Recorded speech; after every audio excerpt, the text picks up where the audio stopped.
सभी का बहुत बहुत स्वागत है और अब एक नजर डालेंगे 5 मिनट में 25 बड़ी खबरों पर।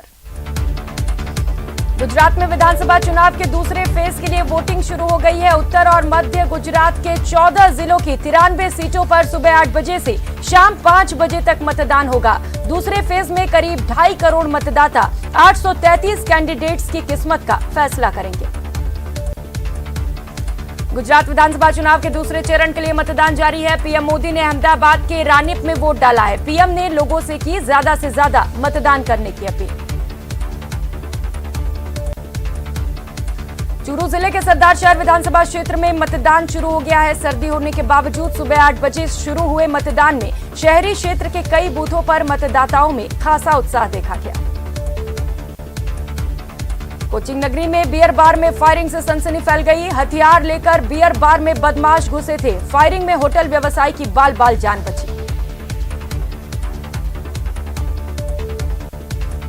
बीकानेर के खाजूवाला में नहर में कट्टे डालकर पानी को रोका गया।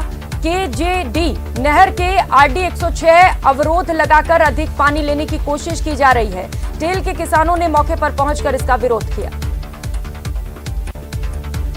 इस दौरान सिंचाई विभाग के अधिकारी भी मौके पर पहुंचे। किसानों ने विरोध जताकर कानूनी कार्रवाई की मांग की। नहर से कट्टों से भरी सीमेंट और ईंटें बाहर निकाली गई।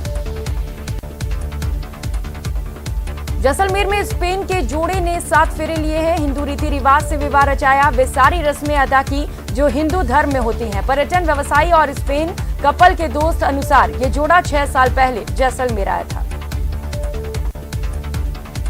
सीकर में लंबी वार्ता के बाद परिजनों और प्रशासन के बीच सहमति बनी है। आज राजू ठेहट और ताराचंद के शव का पोस्टमार्टम होगा। सभी मांगों पर आश्वासन के बाद धरना खत्म किया गया। उदयपुर में आयोजित हो रहे G20 सम्मेलन में विदेशी मेहमानों को राजस्थानी कला और संस्कृति बेहद पसंद आ रही है। दलीला पैलेस में आयोजित कार्यक्रम के दौरान पानी पर बनाई गई जल सांझी की शेरपाओं ने खूब सराहना की। राजस्थान में भारत जोड़ो यात्रा का आज से आगाज हो गया है। कोटा में इस यात्रा को ऐतिहासिक बनाने के लिए राजस्थानी संस्कृति की झलक भी नजर आई। इसके लिए 6 सांस्कृतिक टीमों को बुलवाया गया। मेवाड़ के आराध्य देव कहे जाने वाले श्री कोटड़ी श्याम मंदिर परिसर में ट्रस्ट और सोनी परिवार के संयुक्त तत्वाधान में एक साथ 12 ज्योतिर्लिंग और शिव परिवार की वैदिक मंत्रोच्चारण स्थापना और प्राण प्रतिष्ठा की गई। कोटा में चाकू मारकर एक युवक को घायल करने की सनसनीखेज वारदात को अंजाम देने के मामले में फरार चल रहे 5000 के नामी आरोपी हिस्ट्री शीटर को पुलिस ने गिरफ्तार कर लिया। डूंगरपुर जिले के सदर थाना क्षेत्र के माथू गामड़ा रेल्डा फला के पास एक क्रूजर जीप अनियंत्रित होकर पेड़ से टकराकर पलट गई। हादसे में जीप में सवार एक 9 महीने का बच्चा समेत 8 लोग घायल हुए हैं। अलवर जिले के बानसूर में कोटपुतली रोड पर पुरानी रंजिश के चलते 4 लोगों ने मिलकर एक युवक के साथ लाठी डंडों से मारपीट की। मारपीट की घटना सीसीटीवी कैमरे में कैद हो गई। बारां में वन विभाग ने वन भूमि पर अतिक्रमण कर बोई गई सरसों की फसल को नष्ट किया। जिले के कस्बा थाना वन खंड सुमेरा भोयल के गांव के दबंगों द्वारा अतिक्रमण कर सरसों की फसल को बर्बाद किया गया। श्रीगंगानगर के रावला मंडी क्षेत्र की 8 केएनडी ग्राम पंचायत के गांव 13 केएनडीसी में पेयजल आपूर्ति की मांग को लेकर ग्रामीणों का अनिश्चितकालीन धरना पिछले 6 दिनों से लगातार जारी। टोंक जिले के देवली में युवकों पर तलवार और लाठियों से हमले के बाद इलाके में हड़कंप मच गया। दोनों घायलों को देवली अस्पताल में भर्ती कराया गया। वहीं घटनास्थल और अस्पताल में पुलिस का भारी जाब्ता तैनात है।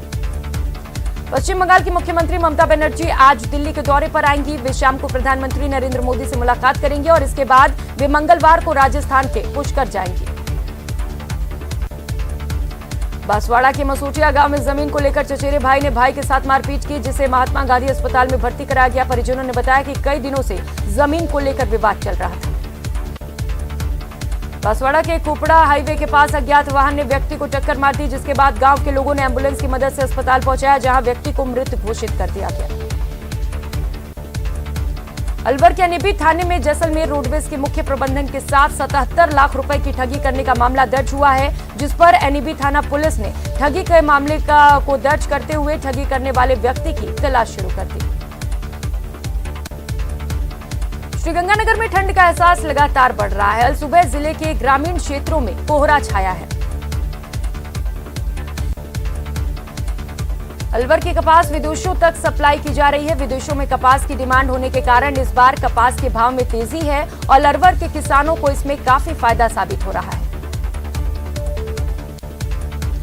दिल्ली में वायु गुणवत्ता और मौसम पूर्वानुमान और अनुसंधान प्रणाली के मुताबिक आज की वायु गुणवत्ता सूचकांक AQI 372 बहुत खराब श्रेणी में है। मीडिया रिपोर्ट में दावा किया गया है कि रूस के राष्ट्रपति व्लादिमीर पुतिन गंभीर रूप से बीमार हैं और पिछले हफ्ते मॉस्को में अपने ऑफिशियल रेसिडेंस की सीढ़ियों से गिर गए थे। हालांकि इस घटना के अगले दिन वो रूस की एक स्पेशल टेस्टिंग लैब के दौरे पर भी गए थे।